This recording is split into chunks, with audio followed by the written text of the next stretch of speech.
Hello बच्चों। तो चलिए इस प्रश्न को पढ़ते हैं। यदि z बराबर 1+2 आयोटा तो सिद्ध कीजिए कि जेड स्क्वायर माइनस 2z+5 बराबर 0 और इसकी सहायता से z की घात 3 plus 7z square minus z+16 का मान ज्ञात कीजिए। तो यहाँ पर देखो, पहले तो हमें सिद्ध करके दिखाना है कि जेड स्क्वायर माइनस 2z+5 बराबर 0 होगा और फिर इसकी सहायता से हमें इस पद का भी मान निकाल के दिखाना है सवाल में। तो प्रश्न में आगे बढ़ने से पहले इस प्रश्न से संबंधित जो मुख्य उदाहरण है उसकी हम चर्चा कर लेते हैं। तो देखो, मुख्य उदाहरण देखो क्या हो जाएगी। यहाँ पर हम जानते हैं कि आयोटा का जो स्क्वायर होता है उसका मान कितना होता है, -1 होता है। ठीक है। तो अब देखो, पहले जेड का मान दिया हुआ है तो हम जेड स्क्वायर निकाल लेते हैं। तो जेड स्क्वायर निकालेंगे तो 1+2 आयोटा, इसी का गुणन हो जाएगा 1+2 आयोटा से, या इसका स्क्वायर हो जाएगा, ऐसा भी बोल सकते हैं।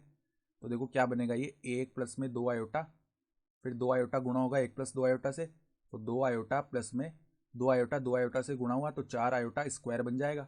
यानी कि देखो, 1+4 आयोटा, फिर आयोटा स्क्वायर का मान -1 होता है तो -4 बन गया। तो ये कितना बन जाएगा, -3 प्लस में 4 आयोटा। ये बन चुका है जेड स्क्वायर का मान।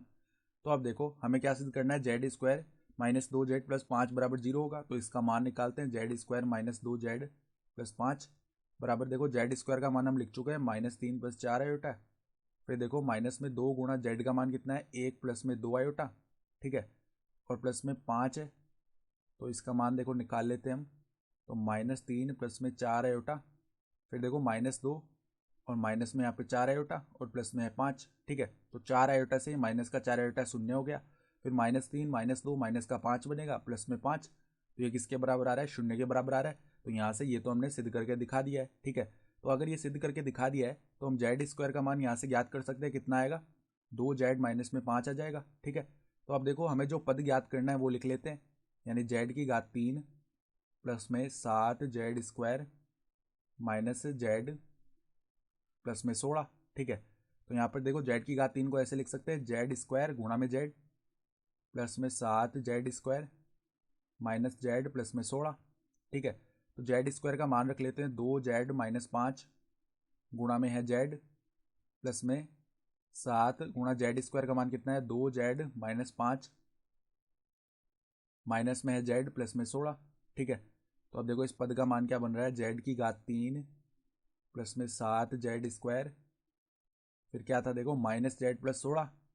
तो -z+16, इसका मान आगे निकालते हैं तो क्या बनेगा, देखो अब यहाँ पर 2z-5 को अंदर गुणा कर लेते हैं जेड से, तो जो 2z स्क्वायर -5z आ जाएगा। तो 2z स्क्वायर माइनस में 5z, ये बन गया। फिर देखो, प्लस में यहाँ पर 7 को अंदर गुणा करते हैं तो 14z माइनस में 35 आ जाएगा।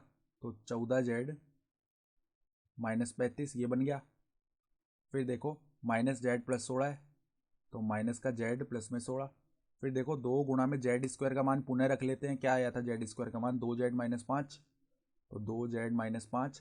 फिर देखो, -5z प्लस में 14z, ये कितना हो गया हमारे पास में, प्लस का हो जाएगा 9z। फिर देखो, माइनस में जेड है, -35 प्लस में 16, ये कितना हो जाएगा हमारे पास में, देखो यहाँ पर -35 प्लस में 16 करेंगे तो 9 आ जाएगा। फिर यहाँ पर 3 में से कितना गया, 1 गया। 3 नहीं, यहाँ पे 2 में से कितना जाएगा, 1 जाएगा तो 1 आ जाएगा, यानी कि ये माइनस का 19 बनेगा। ठीक है। तो यहाँ पे देखो, ये हो जाएगा 4z-10, फिर यहाँ पर 8z आ जाएगा -19, यानी कि देखो ये क्या बनेगा अब हमारे पास में, 4z प्लस 8z बन गया 12z, माइनस में 10 -19 माइनस का 29 बन जाएगा। अब जेड का मान रख लेते हैं, 12 गुणा में जेड का मान कितना था, जेड का मान था 1 प्लस में 2 आयोटा, तो 1 प्लस में 2 आयोटा माइनस 29, तो ये बन जाएगा 12 प्लस में 24 आयोटा माइनस 29। अब 12 में से 29 हम घटा देंगे तो हमारे पास में कितना बन जाएगा, माइनस का 17 प्लस में 24 आयोटा। तो यही हमारा क्या हो जाएगा, उत्तर भी हो जाएगा। ठीक है। तो इस प्रकार हमने सिद्ध भी कर दिया और इस पद का मान भी निकाल लिया। तो आशा करता हूँ कि आपको ये प्रश्न समझ में आया होगा। धन्यवाद।